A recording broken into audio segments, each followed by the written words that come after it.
You've decided to make singing your vocation. Now what? You may be struggling to balance your life and a career in music. Are you curious about how other singers make it or how they've dealt with success and failure? Do you wonder what their biggest challenges have been, or how about what they've learned on their journey and what's important to them today? Hi, I'm Valerie Day, a singer, educator, and creative explorer. You might know me from my work with the Grammy-nominated band New Shoes. Welcome to Living a Vocal Life, where I interview singers who have succeeded in creating a life in music. You'll hear from vocalists of all genres in different stages of their careers, including singers who've been on the Billboard charts and those who are teaching the next generation. What do they have in common? They're all performers with amazing stories to tell and experiences to share. In our conversations, you'll learn what inspired them to become a singer, the kinds of challenges they've encountered, and how they've overcome them. I'll also share what I've learned on my own journey as a singer and educator, practical tools and insights that will help you to live your best, most authentic vocal life. Welcome to Living a Vocal Life. My dear friend Duffy Bishop is my guest on the podcast today. Duffy and I have known each other for a long time, 20 years or maybe even more. Offstage, Duffy's a bit of a homebody, a creative maker who's always drawing, painting, and sewing.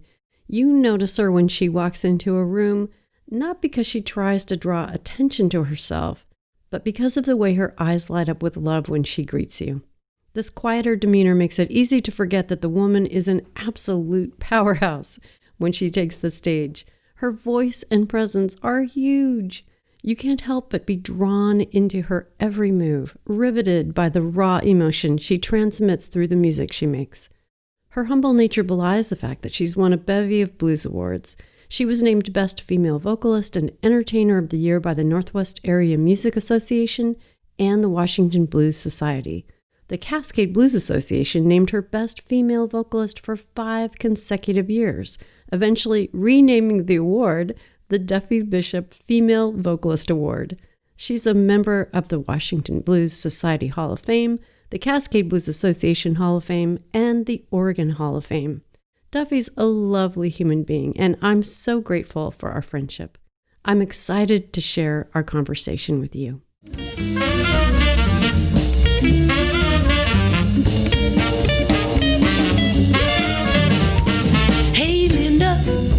Why you wear your dress so tight? My man, he's sweet, but he's kinda weak, and he ain't looked at me all night. Hey, Linda, don't you talk so soft and low. He leans in, then you chin to chin, and I'm left out in the cold. You could've come with someone, but you came here by yourself.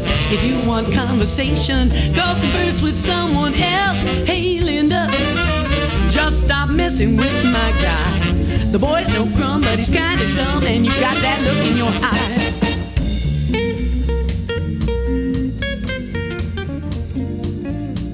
Hi, Duffy. Hi, Valerie. It's so good to hear your voice. Thank you for being on the podcast today. Oh, thank you for having me. I'm starved for friendship and affection after being locked up for so long. I know, aren't we all? It's just so good to connect in this time period. So I'm going to start at the very beginning of your story. What's your first memory of singing? Do you remember? I certainly do. As a toddler, I loved singing, and I remember we had a house in Yreka, California, and I would get the footstool and put it in the middle of the room. And I was like 4 years old. And I would get up there, I'd make my parents sit down, and I would sing along with records and make them watch me. Oh, how fantastic. I love that. And were they supportive of your singing? Yes, they were. I don't know if they thought, oh, she's going to be an entertainer. They just thought, oh, our kid is so cute. Yes, we'll watch you. You know. I love it. She's dressing up again. So now, these parents of yours, I kind of remember you saying something about being adopted. Is that right? I was adopted. I think I was 3 months old. as was my brother. We got him 2 years later and adopted him.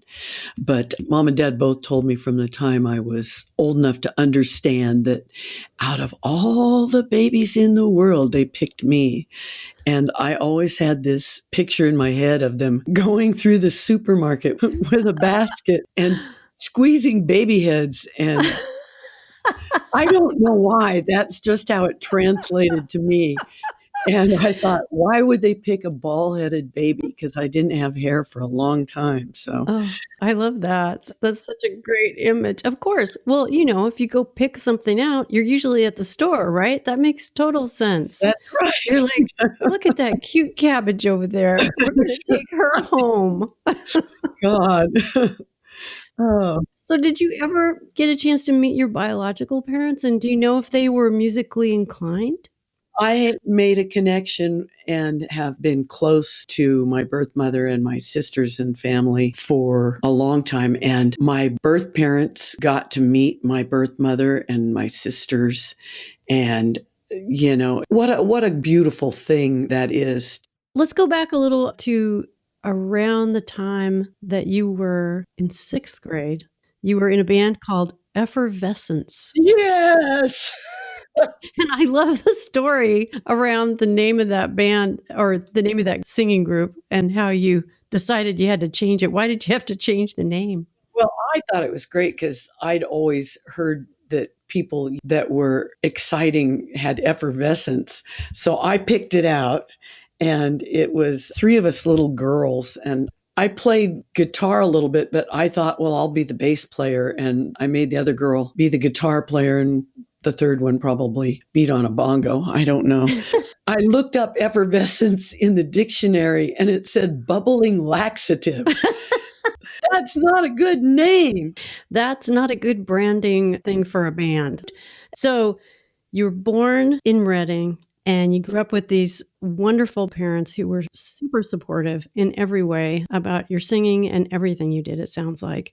And then after a couple of moves in junior college and college, you ended up going to Los Angeles in 1975. Why Los Angeles, and what was Los Angeles like for musicians back then? I'm thinking that you had decided that music was your life by this point. Is that right? Well, it was, but I was married at the time, and I left my band. We worked all the time. I left my band because my husband's band had gotten signed to Warner Brothers.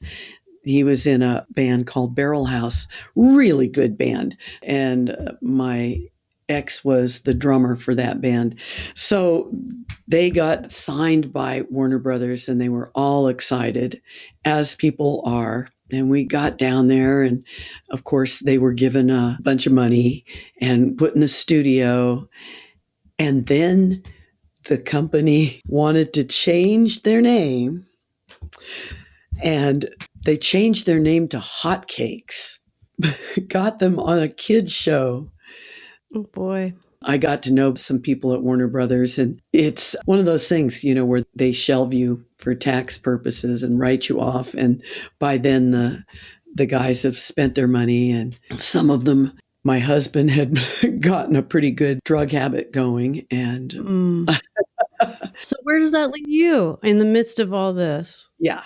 So I did some backup vocals. In fact, I did a session with, it's like I've got the album. I don't know if it will ever be worth anything because he's now a pariah, but I sang on an album for Bill Cosby with 2 of my friends. Really? But I did not use Duffy. I used my name Patricia because I didn't want to be known as a backup singer. Oh, interesting. Because everything changed through the years. Like actors didn't want to be doing commercials, and backup singers didn't necessarily want to be known if you were trying to do something else. Right. You get pigeonholed, and then that becomes your career and you want something else. I did that a little bit, but I also became a costume designer at the American Academy of Dramatic Arts. My incredible friend, Victoria Bodwell, who's an award-winning costumer, she hired me, and we had a great time. Well, and this is part of your story that until I started researching you, I had no idea. I knew you were an artist. I mean, I love the visual art you make, but until I started doing the research for this interview, I had no idea that you're also a costume designer. I mean, it makes total sense because the outfits you perform in, well, they should have been a giveaway to me all these years. I mean, you've always had an eclectic, ever-changing, fabulous sense of style, and the details are always there and so spot on. So you started that whole part of your world in Los Angeles when you were there around 1985. Sorry, 1975. I was trying also to sell just regular clothing ideas. I'd do sketches and give them to friends I knew that worked in the garment district. But I think costuming was such a good match for me. My mom had taught me to sew early on, and I always sewed stuff through high school. If I was going to do a costume, my mom would make formals for me, but she'd also let me loose on the machine and I'd make wacky things. Cool. So through the American Academy, I met these wonderful people that have remained my friends forever. Victoria and her husband, Boyd Bodwell, he was an actor, and they just became great friends, and they're still great friends. It certainly gave me a good background for costuming, so I knew what I could do and what I couldn't do. And I'd teach all the incoming students. Because I'd acted before too, I thought that it was important that they need to know how to sew on their own buttons and how to pack their own kits for emergencies, because they come running into the sewing room and go, "Oh, I've got to go on, and my button fell off." Right. It's like my hem came down. So you go, okay, you got to learn to pack some duct tape, some safety pins, learn how to sew a button on, And all that stuff puts you in good stead for any emergency that comes up, whether you're an actor or a singer on the road. It's not that often that we get a green room or somebody to look after our makeup. Sometimes there's not even a backstage area. There's just a bus. Or a porta potty. Right. Yeah, you're in the porta potty changing, and yeah. And not to have your feet touch the ground while you Yeah. Somebody needs to make a little video of how to do that. So I'm wondering, Los Angeles, how long were you there and why did you leave? Well, if I'd been down there under happier circumstances, I probably wouldn't have moved. I was under the presumption that moving would fix what was wrong, the drug abuse and the lying and that sort of thing, which that doesn't work that way. No, you just take your problems with you when you move, usually. So things were not going so well with your husband. And then did you move by yourself to Seattle, or did you move together and then break up? We moved together. We sold our house in LA. And in the time that we lived in LA, things went crazy. So the house that we purchased for $60,000 at that time went to $90,000. So we were thinking that was pretty good. Yeah. Amazing that you could even buy a house in Los Angeles. Yeah. Well, I mean, these days, no way. We thought when we were moving to Los Angeles, I was thinking you could get something for $30,000. Because that's what Sacramento was at the time. And my mother and father-in-law helped us out a little bit with a down payment, as did my parents. And we both chipped in. But all that was going to come crashing down pretty quickly in Seattle. We bought a house. I sent my ex up to look at the houses because I was working. I always had a steady job. The practical side of Duffy. We bought a house and I got a job. We had a band together and I was a fool. I mean, I should blame myself too, because I knew that he wasn't completely honest all the time. He was a compulsive liar, like our current president. The similarities, oh my God. Anyway, I went to the bank where we were supposed to have all our money to buy him a birthday present. I was going to buy him a cockatoo because he wanted a bird. And I got there and they said, "You don't have any money here. There's nothing here." Oh my gosh. So I went home, and of course, he lied it away pretty convincingly. I gave him another chance to show me. Like I say, I was a fool. I stayed with him another year and a half or something. Then found out that he had gotten a job, but he was not ever going to work. He was in charge of paying our bills because he said, "I can do that." I had always done it. You learn a lot about being stupid. When you're in love, you think you want to be able to trust. Yeah. I mean, you're supposed to be able to trust. It takes a long time to figure out that it has really often has nothing to do with you, and then you keep hoping that people will change. And sometimes they do, but not unless they really, really want to and work very hard at it. So you guys were destined to break up, and you did. And then you were in Seattle. And did you start your own band at that point?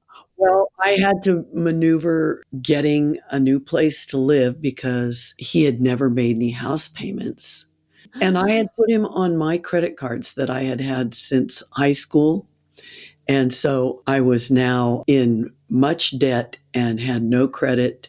So yeah, I got a job at a fabric store, and because I could sew and make garments, and could do all of that, that was a good start for me.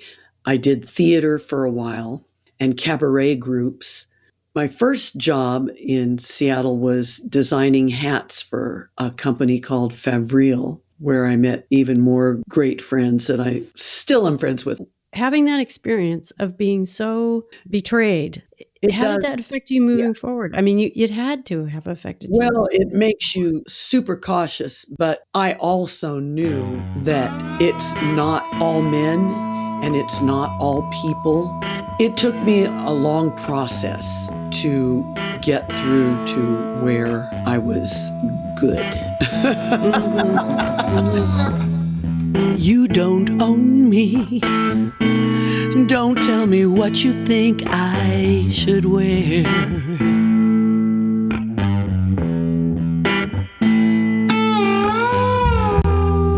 You don't own me.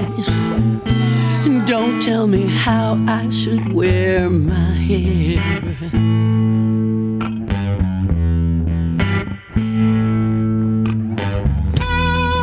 You don't own me.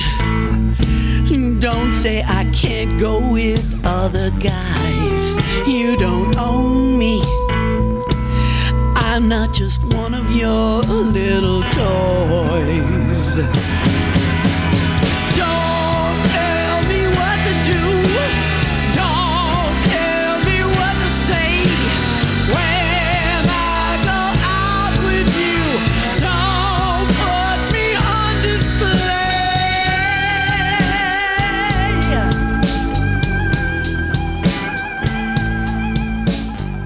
To recover from that kind of betrayal would take a long time. So where did music fit into your life? Well, I dove into theater. So I was with two different musical cabaret groups, Ina Kleine lunch music, Ina Kleine guitar cowboy music. Ina Kleine was great fun. Three gals and Chad Henry. Chad Henry is a super songwriter, actor. He was co-author of the play and music Angry Housewives. Did you ever hear of that? Oh, yeah. Okay. Yeah. That was Chad. So I was with Ina Kleine for a good long time. Also with a group called Champagne Express. So my friend Jane Muirhead, she and I are great buddies. Muirhead and another friend, Jane Bray, and I were all in the musical Gypsy at the Cirque Theater. And Jane Muirhead moved to Indiana to be with her boyfriend. And I went on to be in a group, Champagne Express, with Jane Bray, who played Gypsy Rose Lee in Gypsy. And a fellow was putting her kitchen cupboards in and said, "I have a band. I'm looking for a singer." And Champagne Express had broken up at that time because things weren't paying. We got a couple of jobs that stiffed us and we just went, this is too crazy.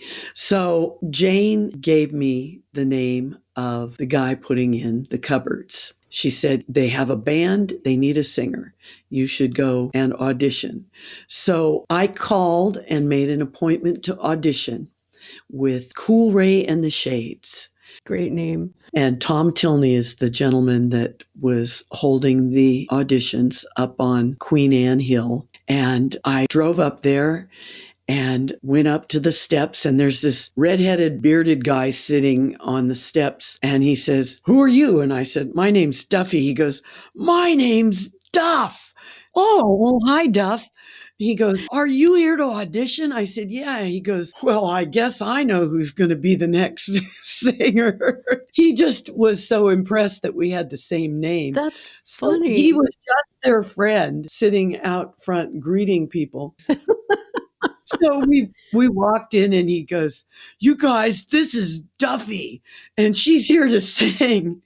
And so I met the band, and it was Brian Swanson and Dave Link and Tom Tilney and Chris Carlson on guitar. And so I auditioned for them, and I left the audition, and they called me back and said, "We want you." And so I was a new member of Cool Ray and the Shades. Wow. And you unknowingly had just met your future husband, Yes. Chris. Yeah. And so how long did you sing for this band? We met in 83 and I joined with them, and we played, I think it was 2 years in Cool Ray and the Shades. And then the sax player, Dave Link, moved to Hawaii, and we got another sax player, and we played together. And he goes, "I think you guys should be doing your own music, and I think we should change the name and form our own band." So, of course, Cool Ray always blamed me, I think. For that happening. Yeah. Yeah. Is that when you became the Duffy Bishop Band? Duffy Bishop and the Rhythm Dogs. I love it. That's great. And we didn't even know how lucky we were. We played all the time and made great money. I mean, it's a good thing I put money away, but having no idea that our pay was going to be a lot the same in the years to come. Isn't that amazing? Yes. I mean, this is like the early 90s, right? Late 80s, early 90s. Yeah. And we were playing in clubs in the early 80s. And I mean, we weren't making a ton of money, but we were making a living. That does not happen so much now. That's not an easy thing. It wasn't back then, but it was possible. And I know that, like, I talked to Rindy Ross of Quarter Flash in another interview, and she and Marv, her husband, played enough in Portland to make a down payment for a house. Yeah. They bought a starter home playing music. Yeah. How does that happen now? That's what we did in Seattle, Chris and I. You guys did really well there. I mean, you just played your ass off. In 91, you played the lead in a show about Janis Joplin. Was that a turning point in your Seattle career, or were you already playing a lot and well-known? Oh, we had been playing as the Rhythm Dogs all the time and got to open for a lot of people. And I was approached by Susan Ross, who had this idea, and she said, "I know you can do this part, please." And so we broke the Rhythm Dogs up because everything was kind of scattering to the wind. As happens with bands. As what happens. And right around that time, then this opportunity to perform as Janis Joplin came up. Yep. And so I took it, and the playwright, what a great lady. Susan still lives in Seattle, and it was such an inventive play. It was a day in the life of Janis waking up and going to a performance that happened in Seattle. But she had all these, besides regular people that Janis would meet, she had Zelda Fitzgerald, Bessie Smith, Jack Kerouac, these people that meant something to Janis. And so there were these kind of odd dream sequences. That sounds really cool. What a cast of characters to have. Oh, and of course, the woman who played Bessie Smith, I met her, Edmonia Jarrett, and became dear friends with her. She was an educator in Seattle and had retired from being a principal and a school teacher, and just was an incredible jazz singer and just a beautiful woman. And we lost her to breast cancer years ago now. I'm so sorry, Duffy. That's really tough. So this sounds like it was right up your alley. It was musical theater, but it was singing music that, I mean, Janis Joplin was somebody who you listened to. I did. And well, I studied her too for this role. I mean, I came as close to embodying her as you could. I've seen some of the video from you doing some of these songs, songs that you learned and you became Janis. It's extraordinary. And then that moment led into something else that must have felt big at the time. You can tell me whether I'm right about that or not, but you ended up getting a job with Big Brother and the Holding Company, Janis Joplin's band from the 60s, and ended up touring with them. How did that come about? Well, when we were working on the play and Susan was writing stuff, she goes, "Oh, I wish there was somebody I could talk to." And we found out that Sam Andrew was working at a bank in Seattle. Sam Andrew was one of the members of Big Brother and the Holding Company. Absolutely. He was the only member that went on to one of the other bands that she was in. But we called him and he became a consultant. Chris and he had a band called Queens of Denial. They played together. Another great band name. I know. I like it. But it's also the reason that Janis's sister became aware of us and tried suing us. So no. We had been in the middle of sold out crowds. And Sam had said to Laura, there's this play, you ought to come see it. Unbeknownst to him, Laura was in negotiations writing her own thing for Broadway. Oh, dear. So she came at us with a cease and desist and claimed she had complete control over Janis's image and all the music. Oh, that's too bad. And it was tough because the people that bankrolled it owned a restaurant and a club in Seattle, and they were just people who believed in the art of it. Mm-hmm. And in those days, probably nobody would think to check and see who owned the rights to Janis's stuff. Well, we won the suit. Oh, you did? Because lawyers took it on because it became a freedom of speech and it would stop people from ever interpreting a person's life. Yeah. So that's my big cover of a magazine. I'm on the cover of LA Lawyer. Wow. Because this was a big case for a lot of reasons. Yeah. I didn't read anything about that. That's fascinating. So then after you won the case, did you put the show back on or did it just feel like it was too late? We ran it as long as we could and we switched some of the music. We got rid of the songs that were Janis's songs that she had written, like Move Over, and replaced them with other songs she had covered. And it got to be tough for the people who were bankrolling it to get it back up and going. Mm-hmm. It's an expensive proposition. Yeah, we went as long as we could. And then when we decided we should stop so that they could continue getting the lawsuit taken care of. Right. Because Jimmy and Gail were afraid that, if they lost that they'd lose everything. Yeah. And pretty much they did because it took a toll on Jimmy's health. He had diabetes. He was older and he died the following year. But Sam was encouraged to go back to San Francisco and he started up Big Brother again. And he wanted me to come to San Francisco and move there. And I had started with Chris, the Duffy Bishop band. So Sam was a part of Big Brother and the Holding Company when Janis was in the band. Yeah. And then she left the band and they kind of went on, but members came and went. But by the 90s, early 90s, they were touring again and they were touring with different singers and you got to be one of them. Yeah. So he obviously saw that you could play the part. Oh, yeah. So you and Chris went out on the road and toured Japan and Oh, Chris didn't go. oh, he didn't go. No, there was another guitar player. I actually did 2 shows with the whole original band. And then James Gurley didn't want to go on the road. And then James died first. And since then, Sam passed on. So when I went to Japan, it was the original drummer, original bass player, and one of the original guitar players, Sam. So Peter Albin and Dave Getz were there.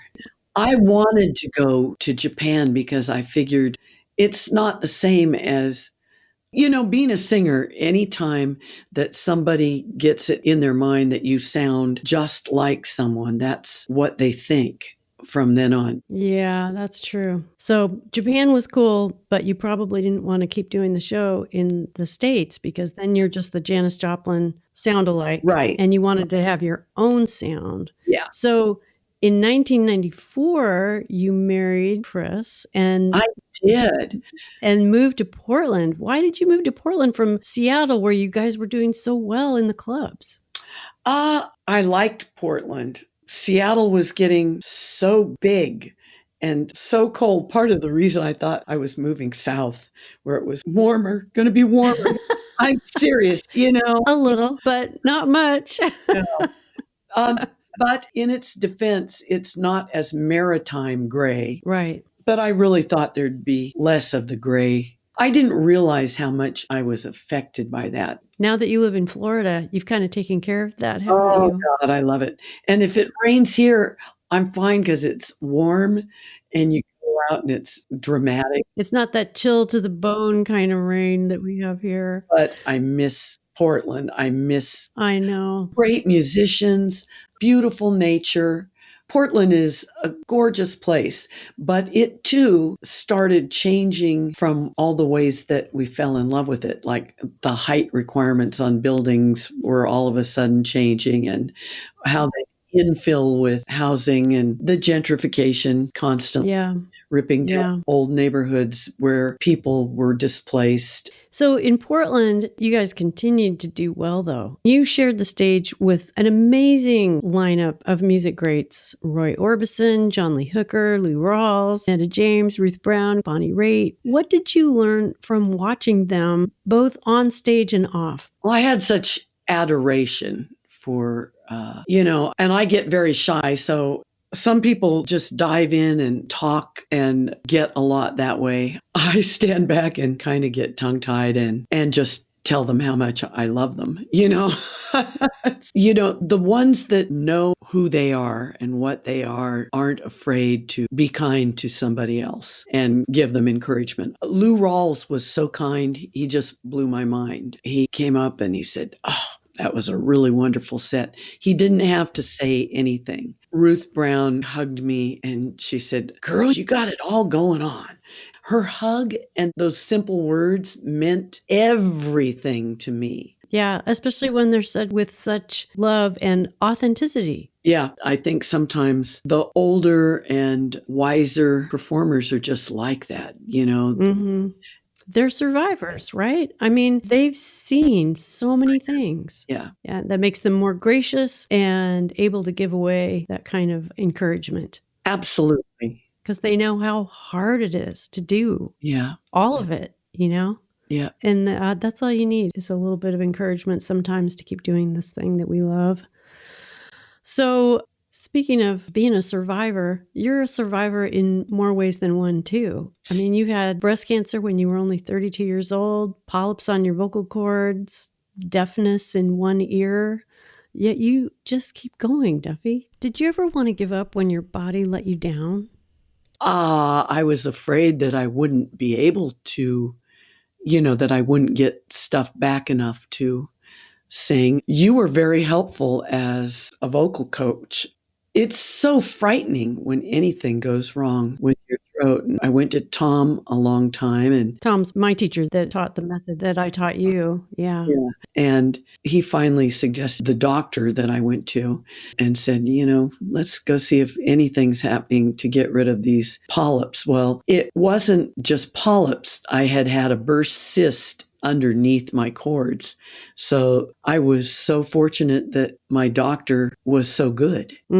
Yeah. It's so important, I think, for people to know that, well, first of all, you just said it all. It's so frightening when your voice doesn't work. And this is your entire life. And I've been there too, because I had nodules and Yeah. thankfully found a good doctor who said you don't need surgery, but sometimes you do. And so when surgery is called for and you have a good doctor, and then you have a good voice teacher who can help put you back together again after surgery, Yeah. that's the team right there. Two people that you can trust to get you healthy again and keep you going and keep you from having more problems down the road. And Tom was wonderful, but I was so glad when he gave me your name and when we met, because I really had more of a connection with you. I felt like you understood what I do and who I am more, that I was never going to be an opera singer. Right. And that you were always going to be you, but I wanted you to be able to sing the way that you do, because you have a very special gift. Thank you. You do. You make people feel something. And that is not something everyone who sings can do. A lot of singers out there who have great technique and bore me to tears. I wish during that time period that I had been able to see you perform live more often. I had a little one, so I wasn't going out very much.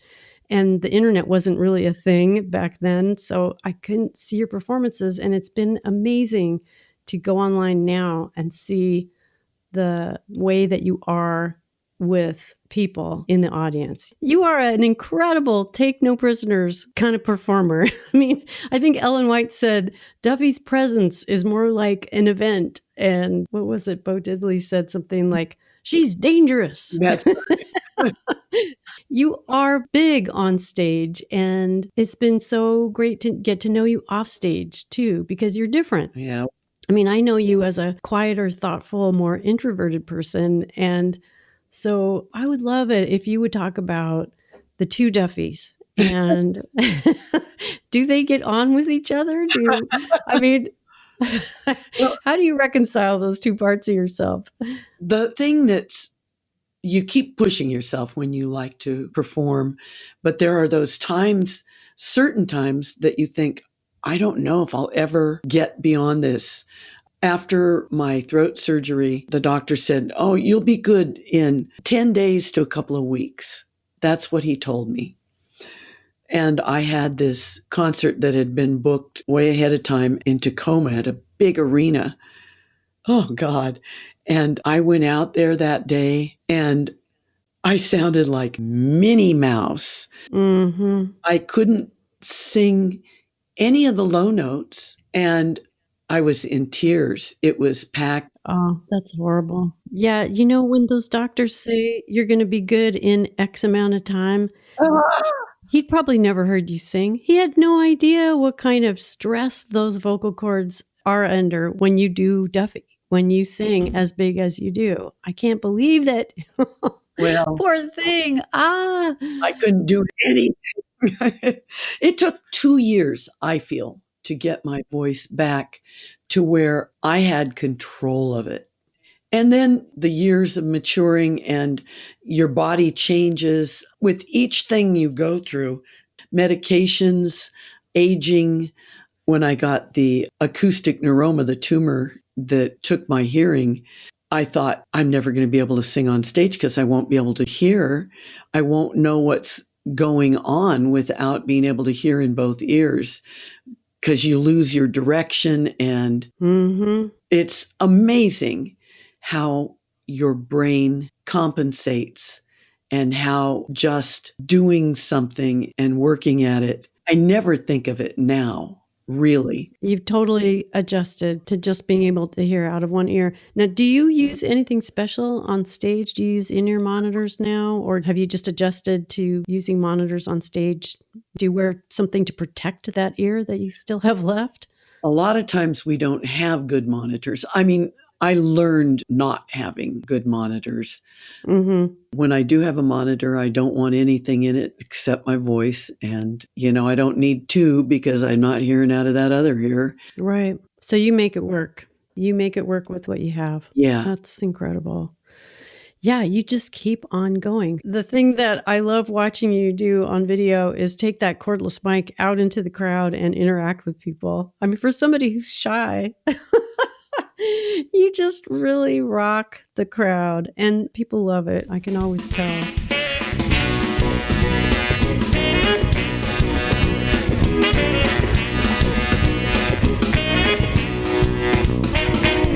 Everyone's coming to a party. You're invited to. We're gonna have a banquet, 'cause the guest of honor's you. Everyone's coming to a party, and we'll play our favorite song. Come and join the melody, and it won't take long. Bros and buzzards will tap dance up and down your bones, picking your joints and knuckles clean and dry. If they miss bits and pieces, don't you come unsung. Tidbits will be claimed by Mr. Fly. Everyone's coming to a party. You're invited to. We're gonna have a banquet, 'cause the guest of honor's you. Everyone's coming to a party, and we'll play our favorite song. So you've made 9 records in your career. Is that right?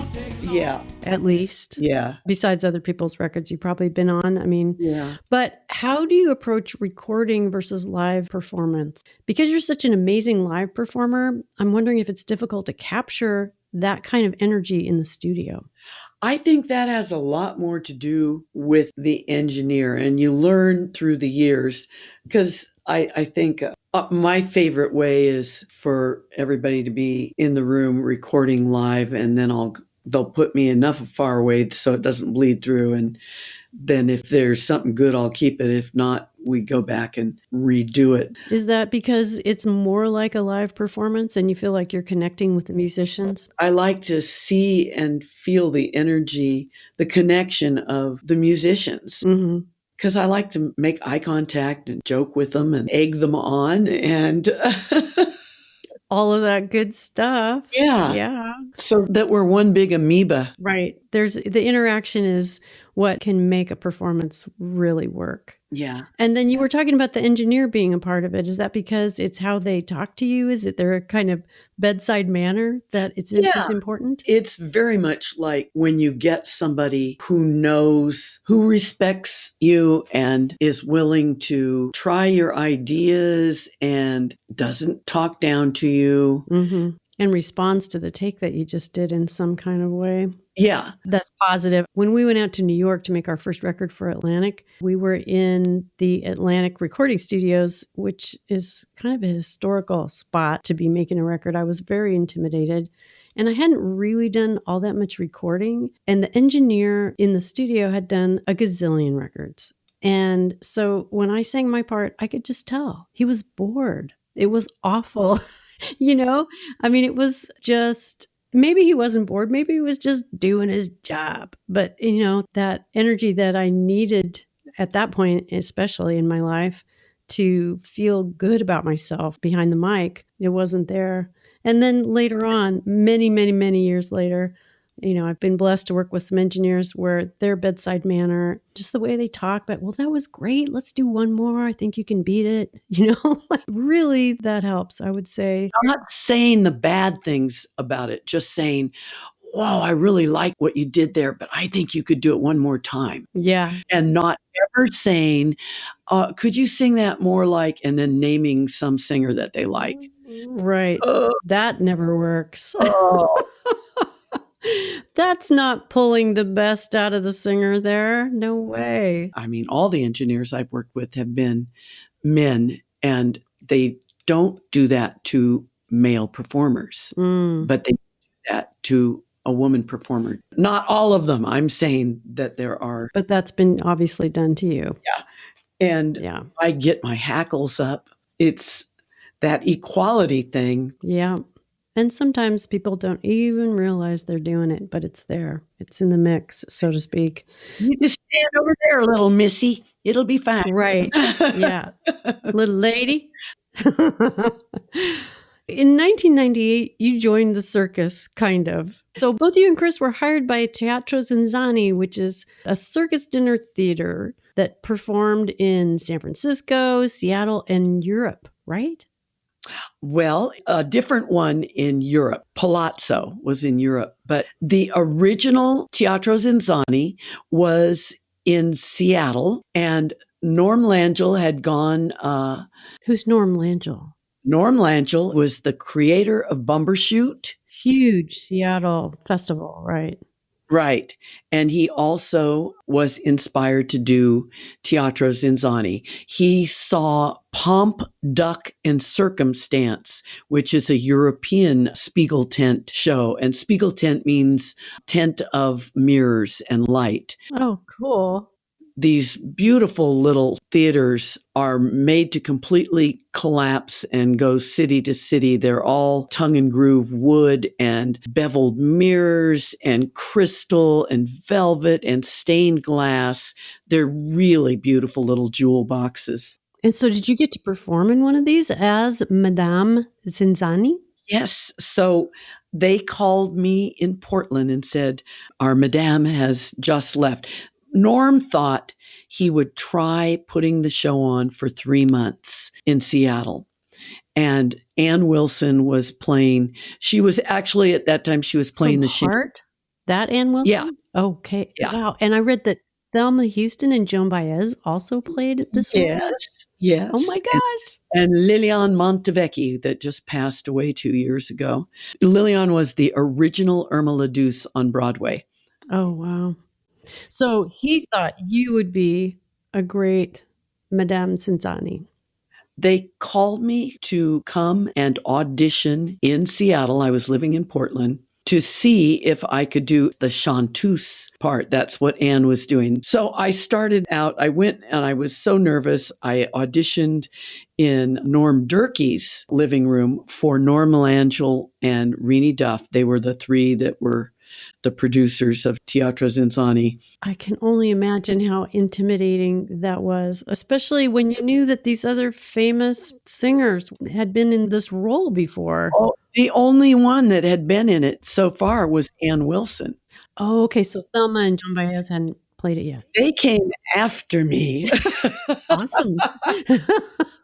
You know, I joined it and Chris stayed down in Portland. They just wanted me, and I did it for 8 months. And then they wanted me to sign up again. And I said, you know, this is a lot. They wanted me to go to San Francisco and do the tent there. And be away for that long a period of time again. Yeah. Yeah. And I said, how about I'll be your go-to fill-in person, you know, whenever you need somebody. And so for a few years, I did that. And then Elvez came to Seattle. What's Elvez? I don't know what that is. Elvez was the Mexican Elvis. Oh, He was also in Menudo. He had an art gallery in LA, and he's incredible. He's so funny. But they wanted another singer with Elvez. They wanted us to sing together, and they needed a guitar player. So Chris got hired, and we did that show with Elvez. Under the Teatro Zinzanni tent. And by now they had 2 Spiegel tents, one in Seattle and one in San Francisco. And these Spiegel tents were original tents, all owned by a family in Belgium. Oh, how cool.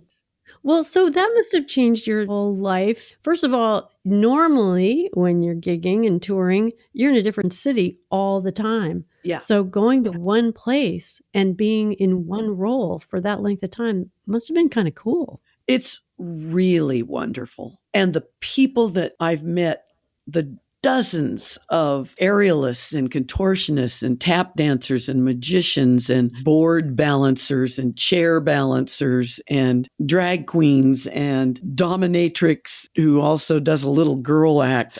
Just this amazing cast, and opera singers. I sang with several different incredible opera singers. They kind of change the show up all the time depending on the people who are available to perform. Is that right? They originally did like 8 months at a time. Mm-hmm. And then they started doing rotating casts at 3 to 4 months at a time. And now they're back to longer. Of course, I don't think any of the tents are going right now with this going on. Right. But they opened a tent in Chicago, and we're getting ready to reopen a new tent in San Francisco. And then, of course, Corona hit. So you're not doing those anymore, but they were a big part of your life. Oh, yeah. For a long time. Absolutely.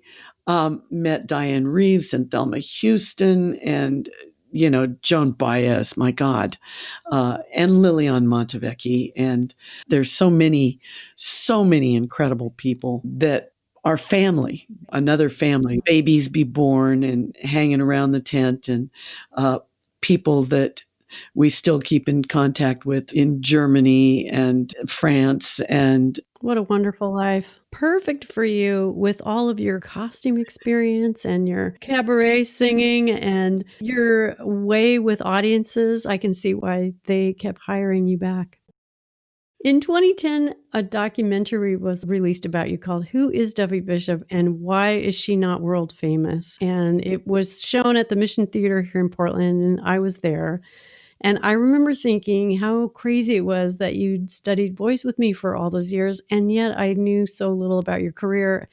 Like I said, the internet wasn't a thing yet. And anyway, I was so happy for you and mystified at the same time because the music business is so frustrating. People with no talent succeed, and those with overwhelming talent aren't appreciated like they should be. And I know that has to be frustrating for you too. How did you perceive success when you started out, and how do you perceive it now? Well, I think we all change as we age. I mean, when I was 18 or 19, I thought, I want to make it by the time I'm 20. Otherwise, I'll quit. And keep pushing it up and up. And then I just realized through the years that I had made it in a way that's much more important, where you make friends for life. You make friends that have children. They bring their children bring their children. You're a part of their lives in important ways. Weddings, birthdays, passings, they have special songs that mean a lot to them. Even when they made that documentary, I thought it was very tongue-in-cheek to me. I thought it was funny because, making it, I was too old by then. And Chris goes, "You're always saying that. You've been saying that forever." I said, "I lived in LA. I know the reality of it. Mm-hmm. I was old when I left LA. I'm not going to just make it in my late 20s. They want somebody that they can mold. And now it's different because so many people start on the internet. Taylor Swift, Justin Bieber. And I think there's more opportunity because record companies don't have the same power that they used to. There's more opportunity for people to take their careers into their own hands. I'm 67 years old. The fact that I can still perform, that means I've made it. I'm not right on. Absolutely. I know, because you've made a life doing this. Yeah. You have made a life doing this for over 45 years. That is successful, I think. I started playing folk guitar in 5th grade and started doing like people's weddings and things all through the years. I mean, I've always gotten to play music and perform and do theater. And granted, I'm not wealthy, but there are things that are more important to me than being wealthy. I've got enough that, I can still get hired and play someplace and enjoy that place as a vacation too, Right. And meet new people. Yeah. And grow your family some more even. Yeah. So if you could go back and talk to a younger version of yourself, what would you tell her about music as a career? And would you encourage her to do anything differently?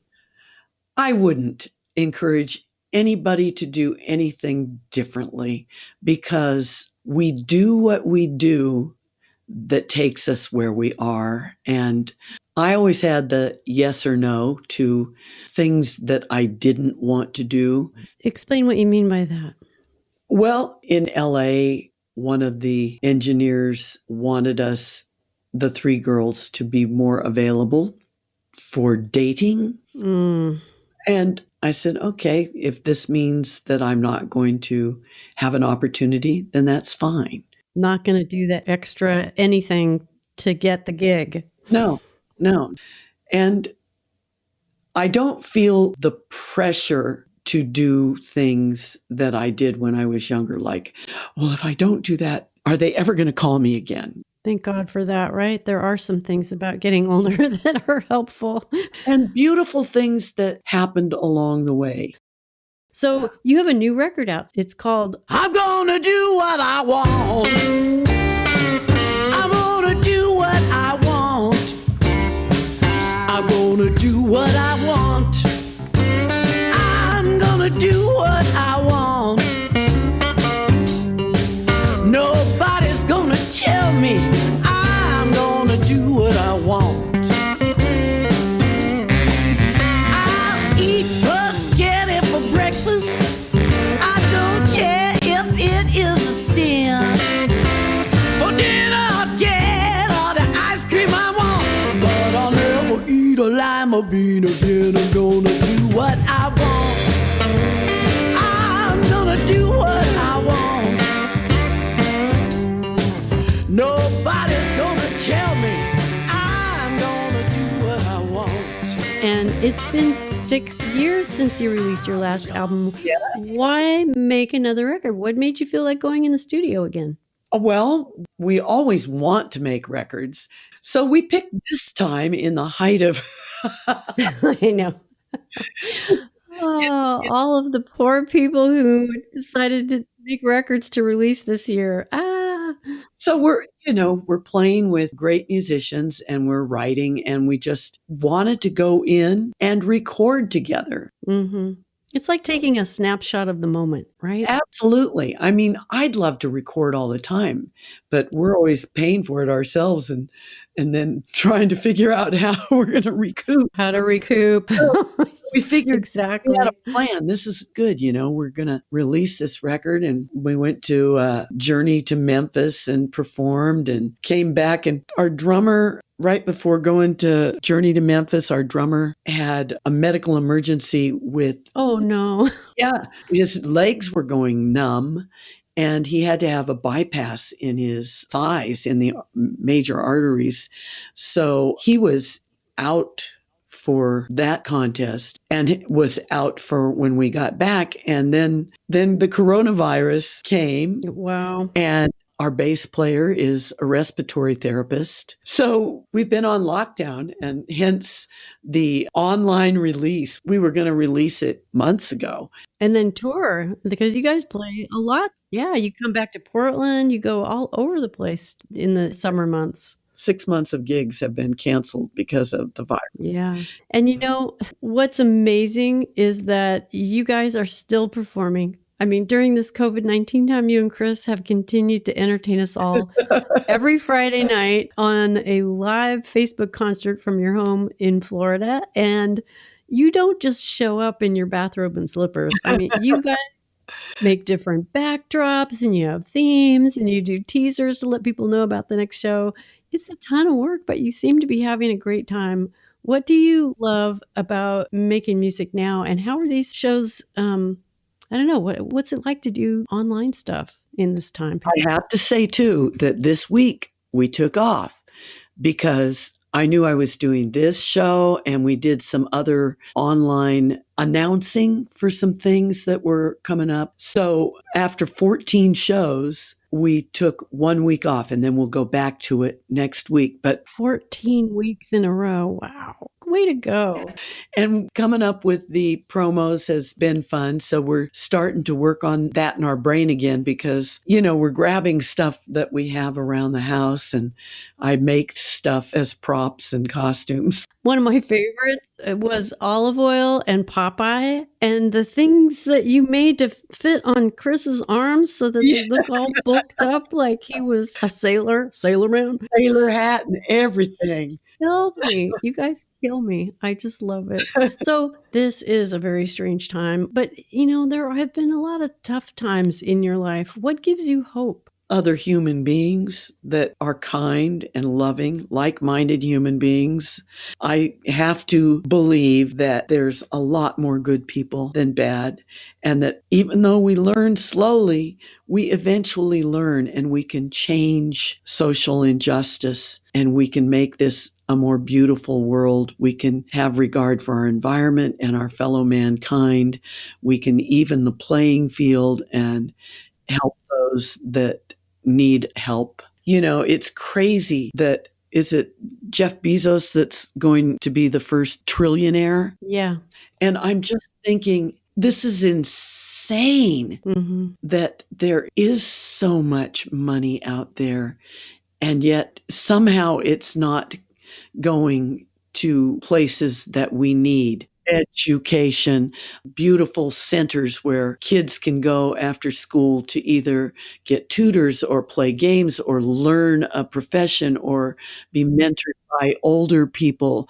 Art and music help so much with our socialization and help us get through hard times and get through the best of times. I gain great solace from my beautiful friends who reach out and keep in touch and dedicate themselves to making this a better world. And I also love our nature, and I pray that we'll be able to protect our world from fracking and air pollution and killing all the beautiful species of animals. Hopefully, we get to a point where somebody doesn't think it's really fun to pay money to go kill an endangered species somewhere in another country. Yeah, we have some work to do for sure. Boy, howdy do we. But there are some amazing people in the world who are leading the way. Yes. And who are doing great work and who are encouraging all of us to be leaders and join in and do what we can do in our own spheres of influence. So I guess keeping ourselves educated too, like when you hear a news item, investigate and see the root of it. Yeah. And see how we can help the solution, and don't just sit back and say, oh, that's too bad. Right. And vote. Yes. Yes, please, everyone, vote, because our lives do depend on it. It does. I think of all the young people and the new little children, new babies being born. We want them to have a beautiful world. And somehow there's got to be an equality so that if they're a trillionaire, a billionaire, they can put some of their money to use. And many of them do. So, honey, where can people who are listening find you online? Oh, my goodness. DuffyBishop.com, www.duffybishop.com, and also Duffy Bishop music page on Facebook. And those shows that will be starting up again next Friday, you don't have to be a Facebook person to go and log on and watch them. You don't have to have a Facebook account. You can just go to the link. You can just go to the link and watch. Cool. Is there a link separate for every show, or can I just send people to your Facebook page with the link there? I think that probably has the link. Okay. My incredible husband does so much more of the technical stuff. Okay. He does the brilliant stuff. I make posters and little pictures and make funny outfits to put on him. So you make fantastically funny pictures of our president too. I just want to say I love him.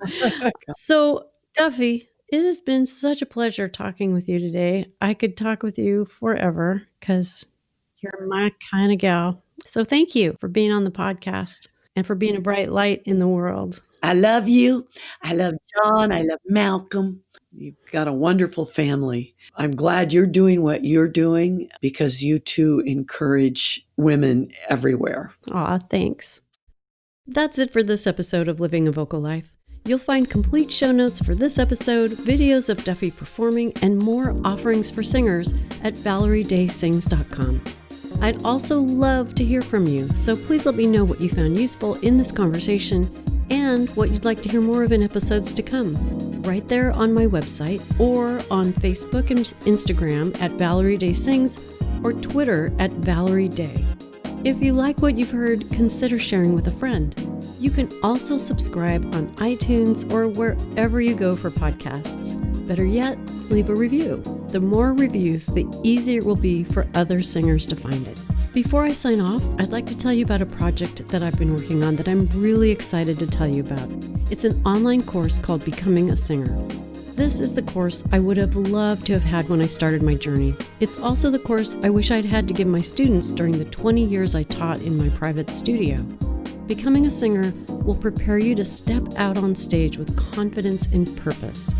If you're being called to make a life in music, head to my website at ValerieDaySings.com to find out more. Until next time, be well, keep singing, and thanks for listening.